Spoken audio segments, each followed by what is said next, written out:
भाई रे गैया एक बिरंच दियो है, गैया भार भार भो भारी। अरे भाई, प्रकृति के नियम ने हर मनुष्य के पीछे एक एक गाय लगाती है, जिसका नाम है मनोवृत्ति।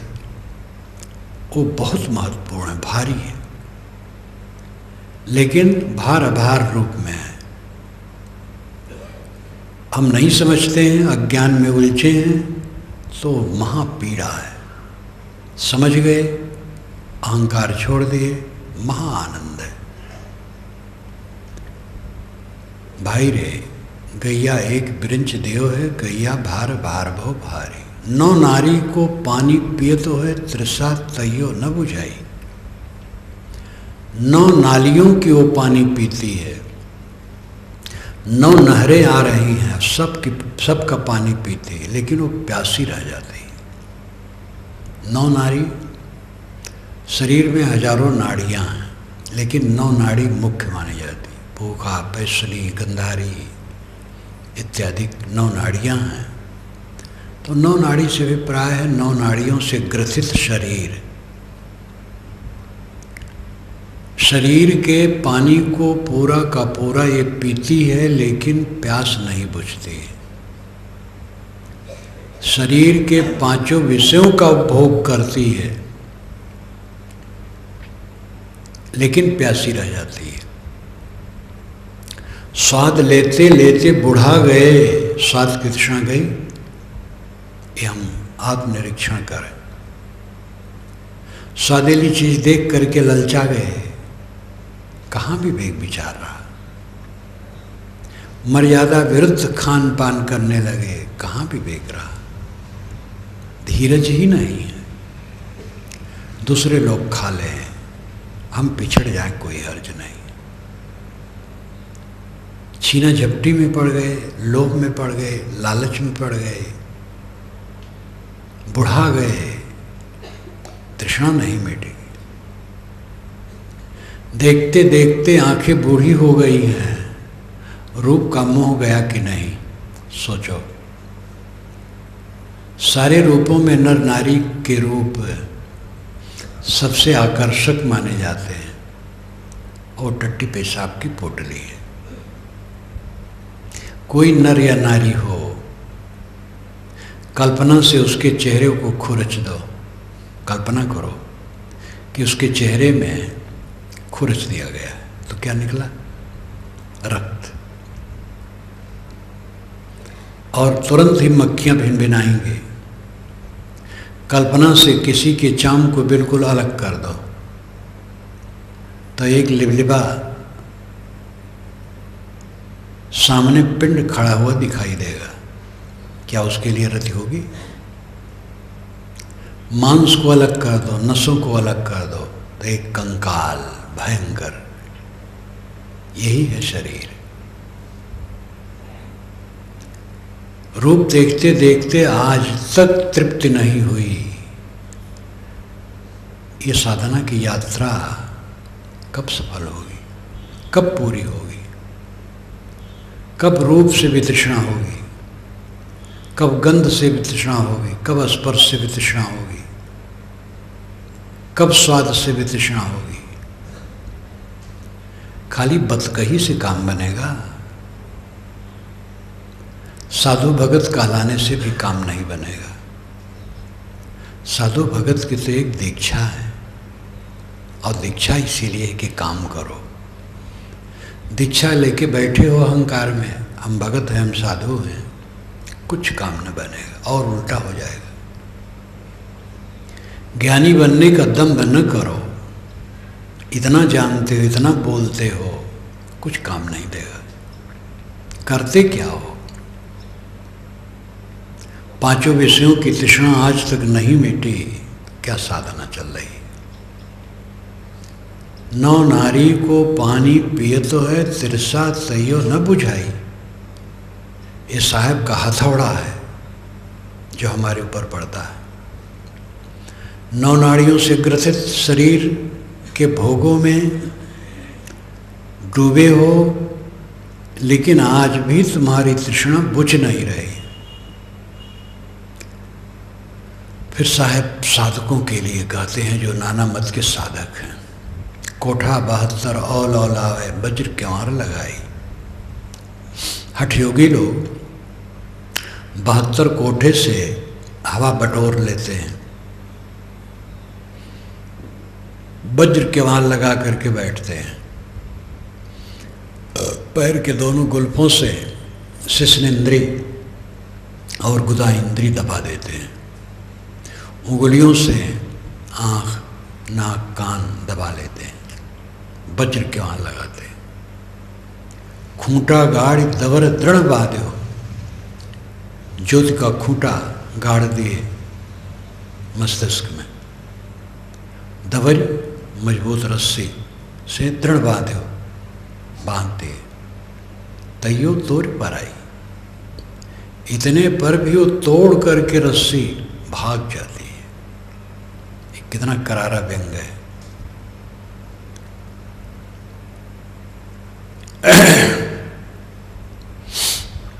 चार वृक्षों शाखा वाके पत्र 18 भाई।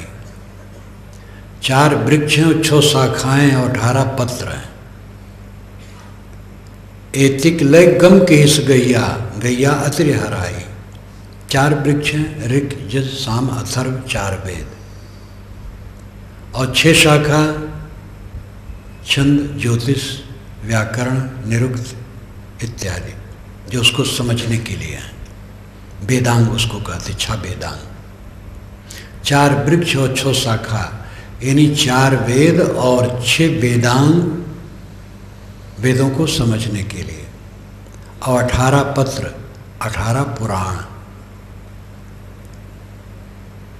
ये सब को गम कर गई गैया,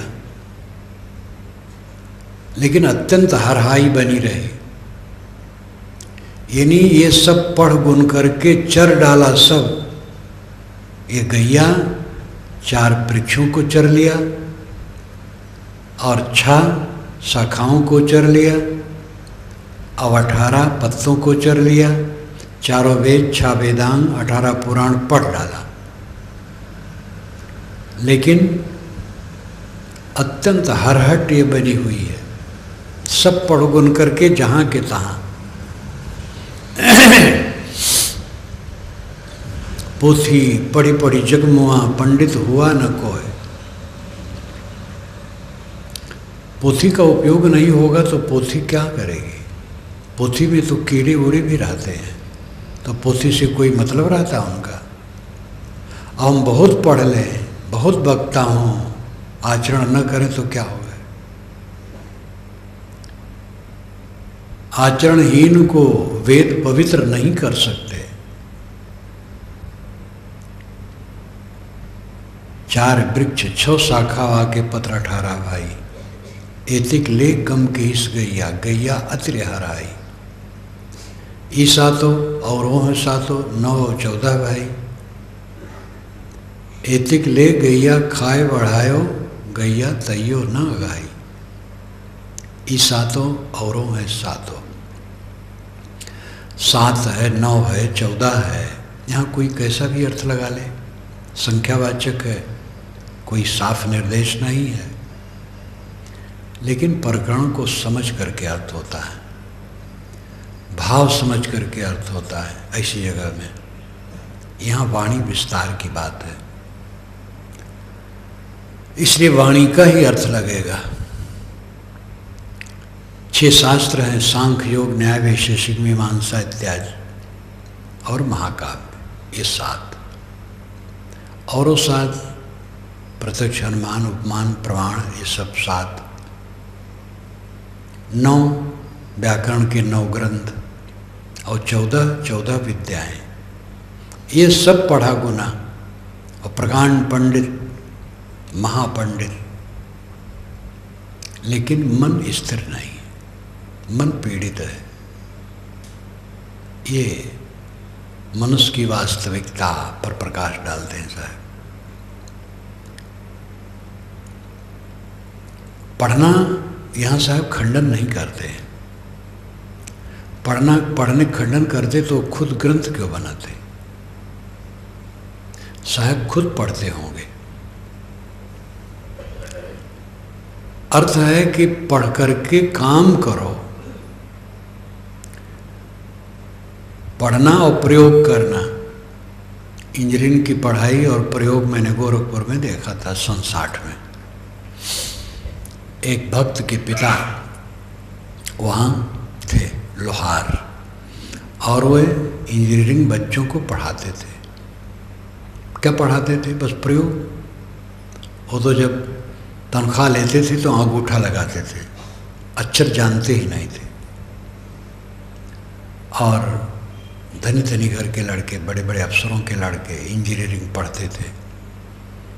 मैं जब वहाँ गया, भोजन करने के बाद ले गए, तो जो कारखाना था उसमें ले गए। वो लड़के कक्षा से निकल के आए और फिर उस बूढ़े ने उनसे घन से काम लेना शुरू किया, घन दे दिया, और स्वयं लोहे को गर्मा करके निहाई पर रखता और एक सांचा रखता, उसके ऊपर धूल डाल देता, सांचा हटा लेता, तो उसी धूल पर फिर वो निशान लगा करके फिर घन मरवाता, कटवाता, पिटवाता, जो जो काम करना था करवाता। वो प्रयोग था। कक्षा में तो पुस्तकें पढ़ते थे इंजीनियरिंग के बच्चे, और वहीं पास में कारखाना, उसमें प्रयोग होता था। ऐसे डॉक्टरी के विषय में कक्षा में पढ़ते हैं और फिर हॉस्पिटल में उनका प्रयोग करवाते हैं। इसी प्रकार ये साधना के, धर्म के, ज्ञान के ग्रंथ पढ़ें और प्रयोग करें। खाने में लोलुपता है तो उसको जीतने का अभ्यास करें। जिस जिस चीज़ के लिए ज़्यादा आकर्षण है वो कम खाएं, और कभी कभी बिल्कुल ना खाएं, और कभी कम खाएं। मिठाई के लिए बहुत आकर्षण है तो मिठाई जब आवे तो कम लें, कम खाएं, और कभी कभी ना खाएं। बिल्कुल न खाने की बात नहीं है, जो खाद्य पदार्थ है उचित है, खाएं, कम खाएं, और कभी कभी न खाएं। ज़्यादा खाने की आदत है, लालच। कुछ लोग ऐसे लालची हैं, रोज दुख भोगते हैं लेकिन रोज ज़्यादा खाते हैं। कड़ाई करना चाहिए। जो अपने पेट को नहीं संभाल सकता है वो क्या सुखी रहेगा। संतुलित सात्विक सुपाच्य भोजन करो और नींद पूरी लो। 6 घंटे नींद लेना चाहिए। शरीर का अंतर है, कोई हो सकता है 4 में ही अच्छा लगता हो, दूसरे शरीर का मुझे अनुभव नहीं। मुझे अपने शरीर का अनुभव है। रात में 6 घंटे सो लेता हूँ तो बहुत बढ़िया रहता है। किसी कारण बस 5 घंटे ही होता है तो थोड़ा कम अच्छा लगता है उठने पर, और उससे कम हो जाए कोई कारण से तब तो ज़्यादा खराब लगता है। इसलिए मैं 6 घंटे सोता हूँ। तो पूरी नींद सो लेना चाहिए, और सुपाच्य, जल्दी पचने वाला भोजन और संतुलित भोजन करना चाहिए, और अपने मन को अहंकार से शून्य बनाना चाहिए। इतना काम कोई कर ले बस सुखी रहे। किसी के कही सुनी बात को सह ले, प्रतिवाद में न पड़े, स्वीकार ले, सुधार ले। अगर अपनी त्रुटि नहीं है तो भी प्रतिवाद में न पड़े, और अपनी त्रुटि है तो सुधार लेना चाहिए। त्रुटि मनुष्य होती है, त्रुटि होना कोई बड़ी बात नहीं है। त्रुटि को पकड़े रहना गलत है। किससे नहीं त्रुटि होती है, सबसे भूल होती है, और दूसरे से न होती वो अच्छा है, मुझसे तो होती है, मुझे सुधार लेना चाहिए। बस सुख का साधन बहुत सस्ता है,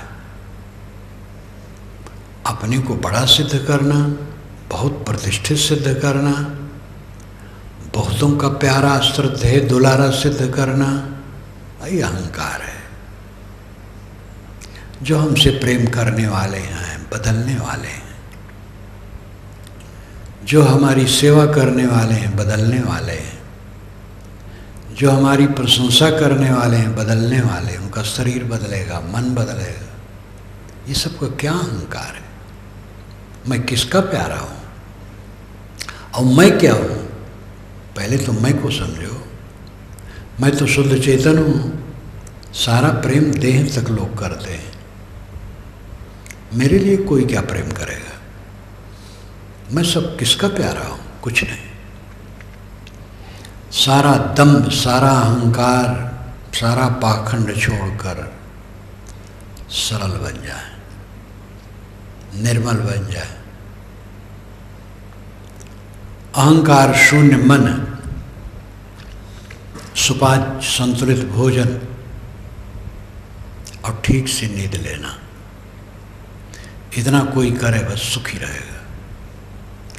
ये नींद लेना और सुपाच्य भोजन इसलिए कहता हूँ, ये देह की चीज़ है और देह मन का संबंध है।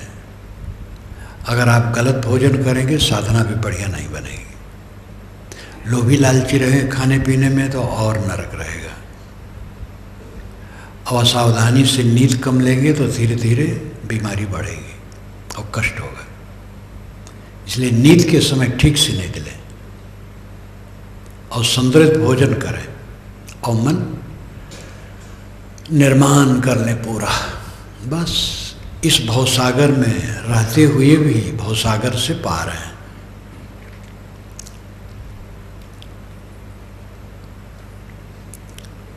इस सातों औरों हैं, सातों 9 और 14 भाई।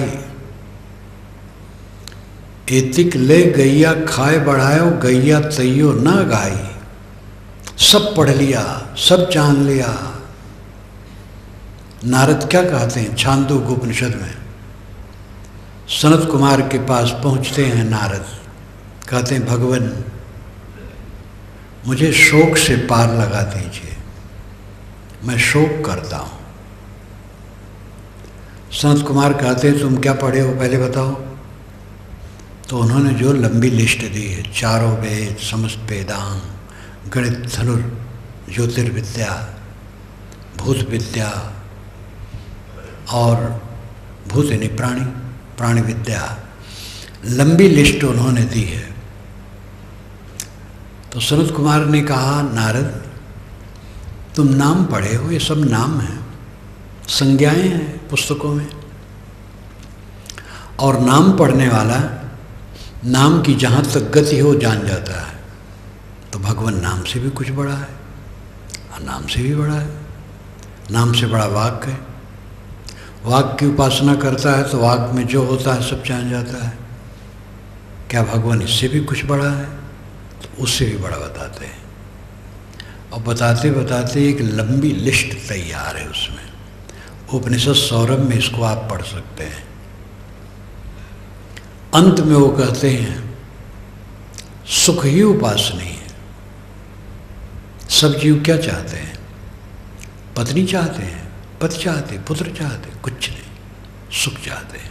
इस पत्नी से सुख की संभावना न हो, लोग चाहेंगे न रह जाए। जिस पद से सुख की संभावना न हो, उस पद को लोग नहीं चाहेंगे। कोई किसी को नहीं चाहता है, सब सुख चाहते हैं। सुख कहाँ है? ये वही भूमा तत्सुखम नालपि सुखमस्ति। भूमा में सुख है, अल्प में सुख नहीं है। भूमा अनंत आत्मा, आत्मा भूमा है, अनंत है, समाप्त होने वाला नहीं है, नित्य है। आत्मा में स्थित होने से सुख है। और शरीर अल्प है, शरीर में मन रखोगे सुखी नहीं रहोगे। पद अल्प है, धन अल्प है, अवस्था अल्प है, जवानी अल्प है, अधेड़ अवस्था भी अल्प है, जर्जरता भी अल्प है, मृत्यु हो जाएगी। सब कुछ अल्प है, सारा संयोग अल्प है। देखो ये ध्यान शिविर चल रहा है, इतने सब मित्र इकट्ठे हैं, लेकिन थोड़ा दिन रह गया, समापन हो जाएगा, सब चले जाएंगे। सब कुछ अल्प है, लेकिन इन्हीं छड़काओं में बंधन और मोक्ष है। जो संगत होती है, संबंध होता है, उसका परिणाम क्या है? अगर दो व्यक्तियों का मिलन का परिणाम क्लेश है तो बंधन है। आपस में कलह हुआ, कहा कुही, कटवचन, एक दूसरे के लिए ईर्षा द्वेष, तो नरक हो गया। और दो व्यक्तियों का मिलन शुद्ध प्रेम, सद्भाव, विनम्रता, शीतलता, तो पीछे छूटने पर एक दूसरे के प्रति सद्भाव रहेगा। सारा संबंध क्षणिक, सारी क्रियाएं क्षणिक हैं, सारी घटनाएं क्षणिक हैं, लेकिन वो सकारात्मक हो तो कल्याणप्रद है, नकारात्मक हो तो बंधनप्रद है। यही सावधानी चाहिए। ये वही भूमा तत्सुखम नाल्पे सुखमस्ति, ये जो भूमा है यही सुख है, अल्प में सुख नहीं है। आत्मा भूमा है, आत्मा अनंत है, आत्मा नित्य है।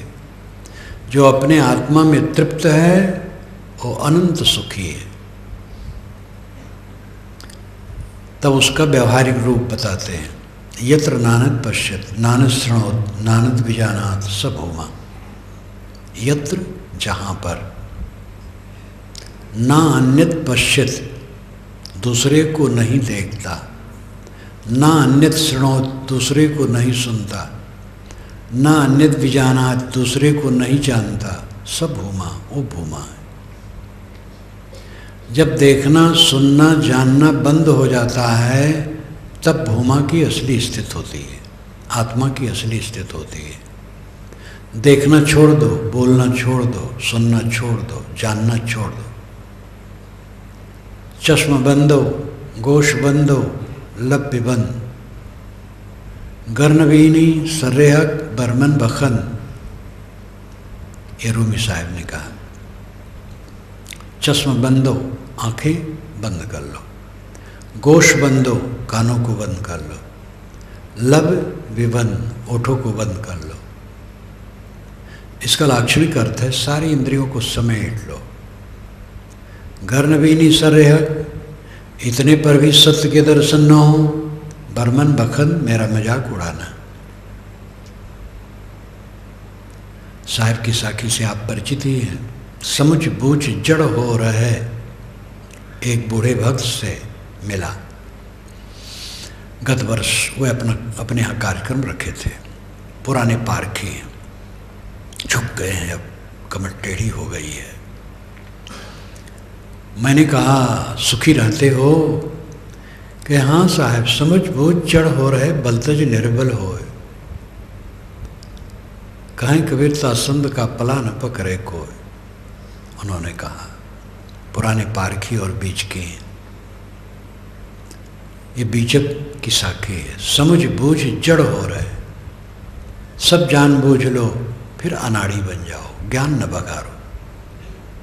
और बल तज निर्बल हो, जो बल आपके पास है, जवानी का बल, विद्या का बल, बुद्धि का बल, प्रतिभा का बल, जो बल आपके पास है, उस बल का अहंकार छोड़ करके बिल्कुल निर्मानी हो जाओ। फिर आपका पल्ला कोई नहीं पकड़ सकता है, कोई बांध नहीं सकता है। भूमा का अर्थ है अनंत आत्मा। आत्मा नित्य है, जो कुछ हमें मिला है क्षणिक है, लेकिन मेरा अपना अस्तित्व क्षणिक नहीं। कुछ रहेगा नहीं, कुछ रहता नहीं, पहले वाला सब मिट गया है। जब से होश में आए हैं, न मालूम कैसी कैसी परिस्थितियों में गुजरे हैं, कहाँ गए हैं, कहाँ क्या देखे हैं। मैं तो बचपन की याद करता हूँ, बड़ी बड़ी सभाएं मैंने देखी। ऐसा कुछ प्रसंग था कि भारत आज़ाद करने के लिए कांग्रेसी नेताओं का जो जमघट होता था और सभाएं होती थी, एक झंडा गड़ता था, उसके नीचे एक खड़ा होता था, बाकी दूसरे तरफ सैकड़ों लोग। विजयी विश्व तिरंगा प्यारा झंडा ऊंचा रहे हमारा, इस झंडे के नीचे निर्भय स्वतंत्रता की हम बलिदें, खूब गायन होता था। बीच बीच में ऐसी स्थिति आती थी कि पुलिस पकड़ती थी, खद्दर का एक टुकड़ा मिल जाए वहाँ पर वो छापा डाल देती थी। सब शून्य हो गया, भारत आज़ाद हो गया। भारत आज़ाद हुए 60 वर्ष से ज़्यादा हो गया। अब वो लोग कोई नहीं, लेकिन उसका परिणाम हुआ। मेरे प्रशंसक निंदक अनेक हुए, सहायक और विरोधी अनेक हुए, कोई न रहा। ये सामने वाला भी कुछ नहीं रहेगा। न किंचित निश्चित है, जिसको ये निश्चित है न किंचित कुछ नहीं है, वह क्लेश रहित है। होते हुए भी नहीं है, सामने है लेकिन नहीं है। जिस मकान में हम रह रहे हैं उसी मकान से हमारी लाश उठनी है, और ये लाश उठना बुरा नहीं है। देह में रह करके क्या मिलता है? कस्यापितात् धन्य से लोक चेष्टा अवलोकनात् जीवितेच्छा बुभुक्षा च बुभुत्सोप समम गता है। ये अष्टावक्र गीता में है। अष्टावक्र गीता भी उसका भाष्य हो गया है, कुछ दिन में आपके सामने आ जाएगा। एकदम वैराग्य है पूरा, एक ही साधक के लिए है, मुमुक्ष के लिए वो, और इधर उधर कुछ नहीं। सीधा साफ तलवार। कस्यापितात् धन्य से, ऐ प्रिय, कोई बिरला है जो धन्य है, जो दुनिया की रंग ढंग देख करके जीने की इच्छा छोड़ देता है, भोगने की इच्छा छोड़ देता है और जानने की इच्छा छोड़ देता है। धन्य है वह आदमी। कस्याप, कोई बिरला है, धन्य है वह, जिसकी जीने की इच्छा खत्म हो गई, भोगने की इच्छा खत्म हो गई, जानने की इच्छा खत्म हो गई। बुभुक्षा, बुभुत्सा।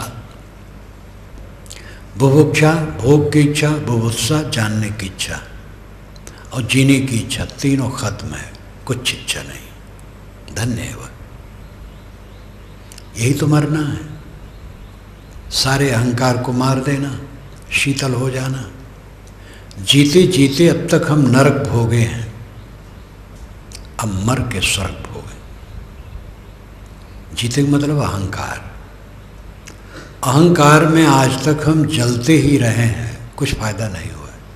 ज्ञानी रहे, भगत रहे, महात्मा रहे, गुरु रहे, स्वामी जी रहे, जगत गुरु रहे, महामंडलेश्वर रहे, लेकिन जलते रहे। आज तक हम जलते रहे, अब शीतल हो जाए। कब शीतल होंगे? आजकल में तो टाइम दे जीव निकल जाएगा और ये लाश को जला देंगे या गाड़ देंगे। कब वो काम करेंगे? आज ही वो काम करना है। अब पूरा मर जाना है, पूरा मर जाओ, पूरा शीतल हो जाओ। वेद में आता है कोई आदमी जो मुझे एक अपना बच्चा दे दे, मरने के लिए वो तैयार हो, जो मृत्यु के लिए तैयार हो, एक बच्चा मुझे दे दो। अथर्ववेद ब्रह्मवेद इसीलिए कहा जाता है। त्रैवेद से उसको अलग रखा जाता है जरूर, लेकिन ब्रह्मवेद अथर्ववेद ही है। उसमें भूत प्रेत भी है, और आत्मज्ञान भी है, और व्यवहार भी है, ब्रह्मचर्य भी है, और गृहस्थी जीवन की बात भी है, और खजाना है पूरा। उसी में आता है। गुरु कहता है